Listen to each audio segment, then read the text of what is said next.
D'un côté, nous avons quelqu'un qui, depuis finalement 7 ans, essaie de démontrer qu'il y a des effets sanitaires sur les personnes humaines et sur les animaux. Et de l'autre, nous avons une administration dont l'objet est normalement d'étudier les impacts sanitaires sur les humains et les animaux. C'est ça. Donc moi, ce que j'arrive pas à comprendre, c'est pourquoi, je vous donne en batterie si vous voulez me faire réagir, mais pourquoi quand on a un problème comme celui-ci, la première réflexe c'est d'aller voir un géobiologue. Ça pose quand même sujet parce qu'en fait il y a eu la partie expert non reconnu. Bon, il a fallu attendre 2014, soit 2 ans, pour qu'on voit arriver des experts qui sont liés à un ministère. Deuxièmement, pourquoi quand on fait la réunion avec un préfet, il y a l'ANSES? Alors est-ce que c'est un sujet de compétence? Parce que vous travaillez sur saisine, mais comment se fait-il que, bon, en plus votre cas a été médiatisé, monsieur, c'est pas un cas inconnu, si vous voulez, dans la Loire-Atlantique, je croisais le désormais ancien ministre de la transition écologique, qui était du 44 et qui connaissait le dossier de monsieur Potiron. Donc, quelque part, si votre autorité de tutelle, c'est le ministre de l'écologie, on aurait pu penser que, voilà, on a une connexion. Donc, pourquoi? Et puis, troisièmement, alors là, ce qui m'inquiète un peu plus, c'est que vous faites quelque chose sur les sons.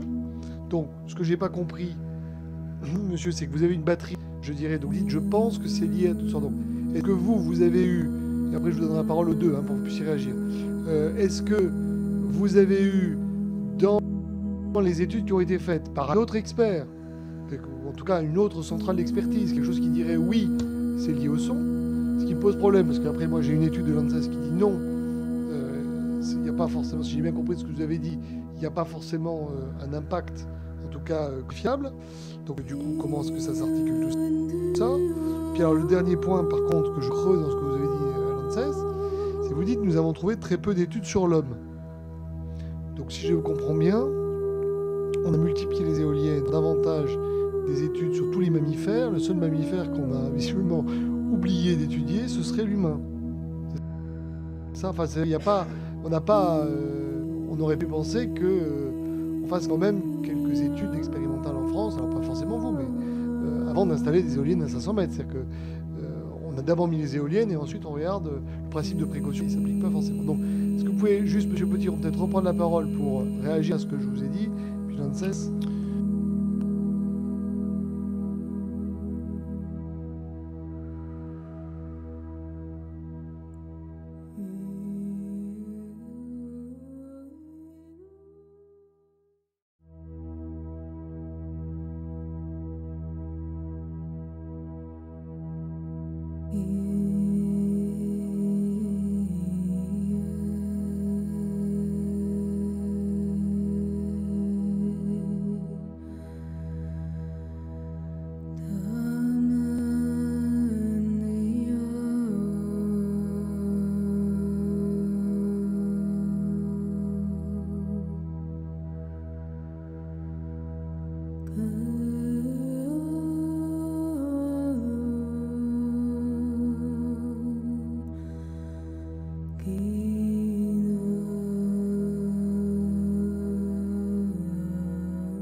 vraiment eu un vent de folie qui a soufflé pendant quelques jours. Et moi qui suis habitué aux tempêtes de la pointe de la Bretagne, les tempêtes ne durent qu'un temps, ça dure quelques jours et ça retombe. C'est exactement ce que l'on voit sur le graphique que vous venez de montrer. Dans la vie politique, il y a des gens qui veulent déstabiliser. Vous savez, quand vous êtes ministre de l'écologie, si vous êtes ministre, pour ne toucher à rien, simplement gérer l'existant. Vous n'allez déranger personne et personne ne va chercher à vous déstabiliser. Si en revanche, vous voulez transformer les choses comme j'ai voulu le faire, par exemple dans le secteur de l'énergie, nous avons vraiment engagé une transformation profonde. Et bien évidemment, ça touche à un certain nombre d'intérêts qui, pour certains, sans doute, se mettent en mouvement, y compris de façon totalement déloyale. Et encore une fois, moi, un certain nombre d'intérêts pour certains. Mais j'y reviendrai en temps utile parce que moi justement je ne veux pas porter des accusations. Vous mentionnez quand même des officines, vous mentionnez quand même une tentative de déstabilisation quand même intentionnelle. Vous en êtes là aujourd'hui. Bien sûr, j'ai ça depuis. Sur le moment, je ne l'ai pas perçu.